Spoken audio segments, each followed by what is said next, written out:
I like W.C. Fields. I like the movie It's a Gift. I like Hitchcock, particularly Rear Window. What haunts a director who dreams in nightmares?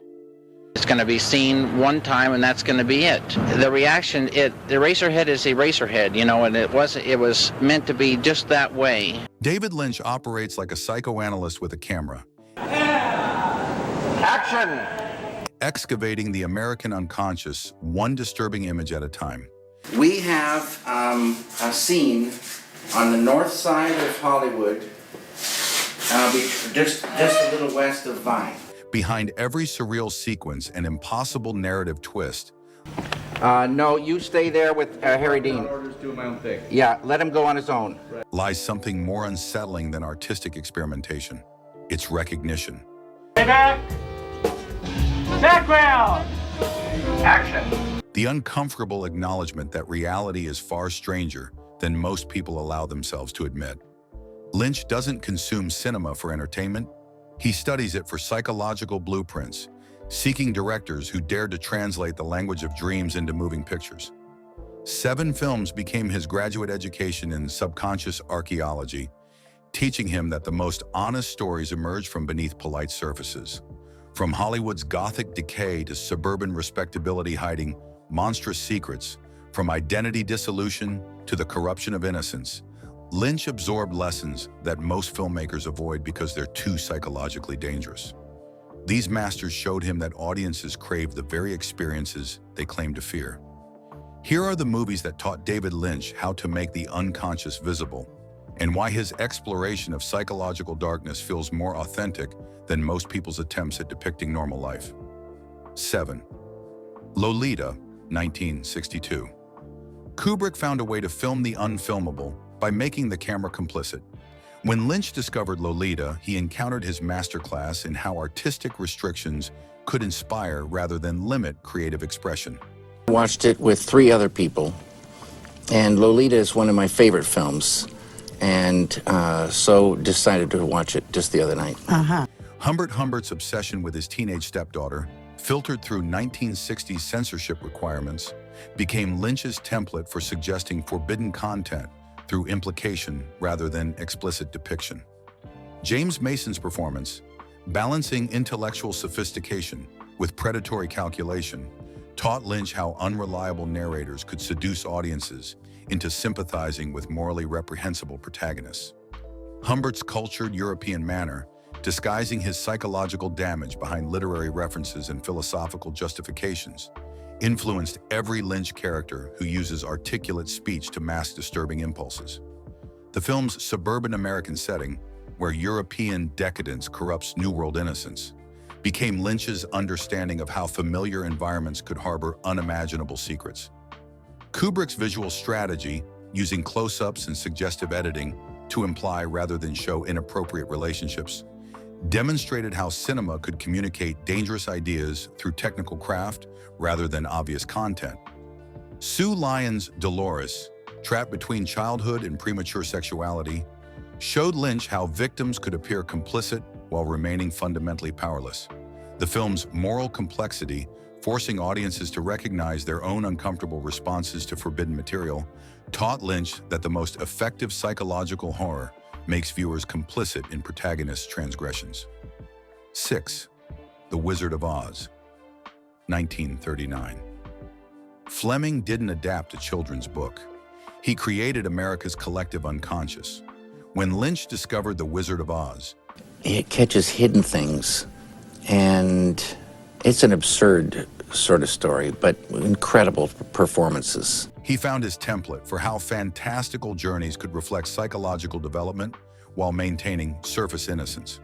Dorothy's tornado-driven escape from Kansas, black and white reality into Technicolor Oz, became Lynch's understanding of how American stories require both wholesome facades and hidden complexity.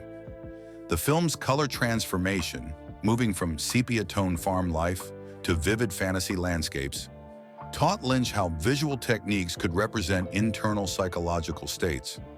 Dorothy's companions, each seeking qualities they already possess, demonstrated how symbolic characters could embody different aspects of personal growth without losing narrative coherence. Judy Garland's performance, balancing childlike wonder with determined agency, showed Lynch how protagonists could navigate surreal environments through emotional authenticity rather than logical understanding. Her ruby slippers, containing magical power she doesn't initially comprehend, influenced every Lynch character who discovers hidden abilities through extreme circumstances.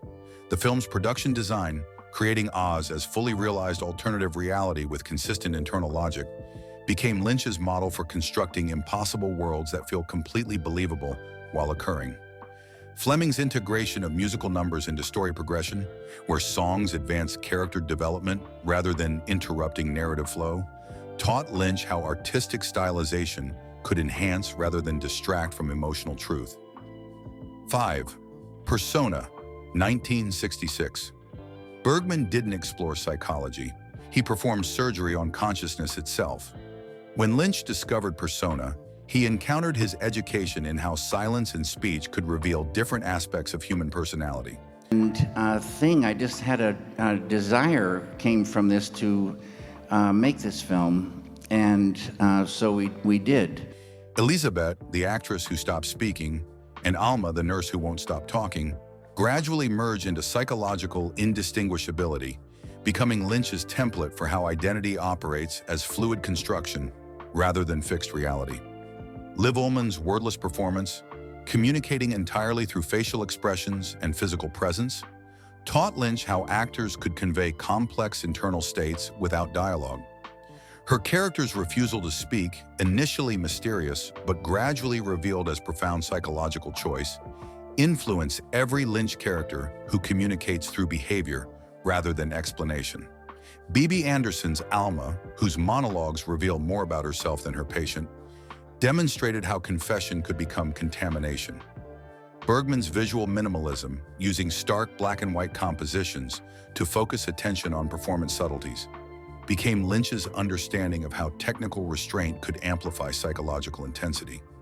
The film's meta-cinematic moments, where the celluloid appears to burn and break, taught Lynch that acknowledging artistic artifice could enhance rather than destroy emotional authenticity. 4. The Night of the Hunter, 1955. Lawton didn't make a thriller. He illustrated a children's nightmare with adult understanding. When Lynch discovered The Night of the Hunter, It's my most experimental film because you follow a line, like you say, a very linear line. he found his masterclass in how evil disguises itself as moral authority. Harry Powell, the false preacher with love and hate tattooed on his knuckles, became Lynch's template for characters who use religious language to justify psychological violence. Robert Mitchum's performance, combining folksy charm with predatory calculation, taught Lynch how antagonists could seduce audiences before revealing their true nature.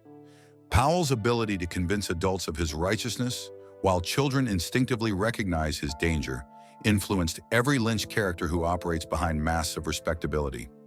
The film's expressionist visual style, using shadow and light to create fairy tale atmosphere within realistic Depression-era setting, showed Lynch how technical artifice could serve rather than distract from emotional truth. Lillian Gish's protective grandmother, representing genuine Christian virtue against Powell's corrupted version, demonstrated how authentic goodness could coexist with institutional evil. Charles Lawton's direction, treating children's perspectives as equally valid to adult viewpoints, became Lynch's understanding of how innocence could reveal truths that experience obscures. The famous river sequence, where children escape downstream while their pursuer follows on horseback, taught Lynch how chase scenes could function as spiritual journeys rather than mere action sequences. 3. Vertigo, 1958. Hitchcock didn't create a love story. He built a machine for manufacturing desire. When Lynch discovered Vertigo, he encountered his PhD in how romantic fixation becomes psychological horror. I really believe the film should stand on its own, and there should be nothing added, nothing subtracted, and you work a long time to make it just so. Scotty Ferguson's obsession with recreating the perfect woman through manipulation and control became Lynch's understanding of how love could function as elaborate delusion rather than genuine connection.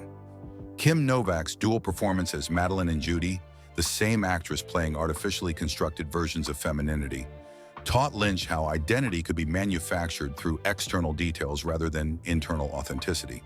Her transformation from brunette shop girl to blonde goddess demonstrated how psychological manipulation could reshape not just appearance, but entire personality. The film's spiral motif, appearing in hairstyles, stairwells, and camera movements, showed Lynch how visual symbols could represent mental states without obvious metaphorical explanation. Hitchcock's use of the dolly zoom during Scotty's vertigo attacks influenced Lynch's approach to making internal psychological experience cinematically visible. Bernard Herrmann's score, using orchestral techniques to mirror emotional obsession, became Lynch's template for how music could enhance rather than manipulate psychological tension. The film's San Francisco setting, with its steep streets and hidden corners, taught Lynch how urban landscapes could function as external representations of characters' internal confusion. 2. The Elephant Man, 1980. Lynch didn't make a period drama. He excavated the soul beneath physical horror.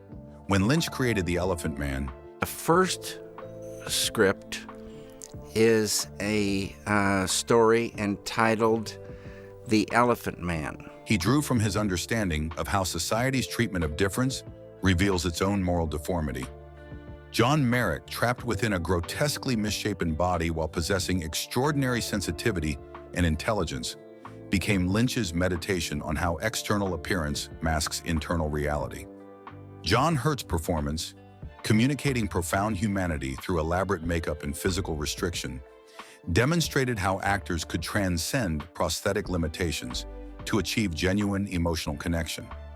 Merrick's gentle recitation of the 23rd Psalm, delivered through severely restricted speech, influenced Lynch's lifelong fascination with characters who communicate truth through damaged or unusual means.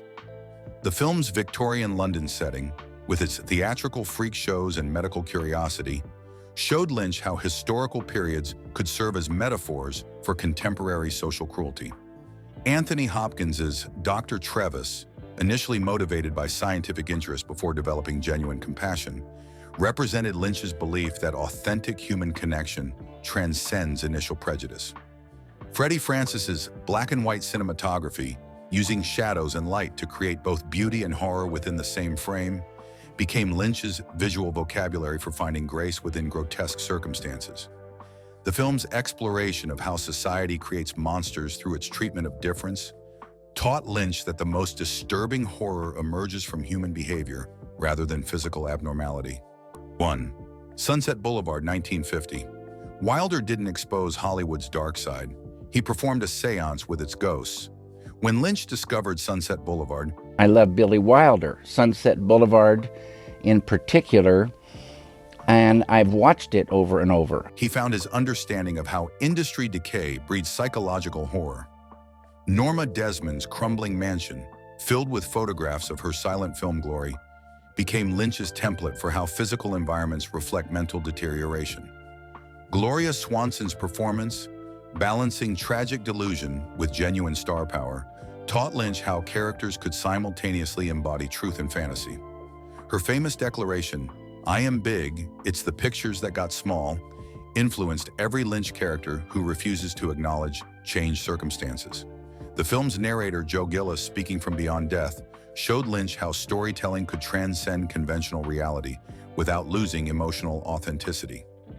Billy Wilder's direction, treating Hollywood's self-mythology as gothic horror, demonstrated how familiar settings could harbor unspeakable psychological darkness. Franz Waxman's score, mixing romantic themes with sinister undertones, became Lynch's understanding of how music could suggest multiple emotional layers simultaneously. Sunset Boulevard proved that the most disturbing stories hide behind glamorous facades, waiting to be excavated by those brave enough to dig. Lynch learned from these masters that cinema's most profound power isn't entertainment, it's psychological archaeology. 7 directors taught him how to excavate the unconscious, making dreams and nightmares equally convincing. Subscribe for more cinematic explorations.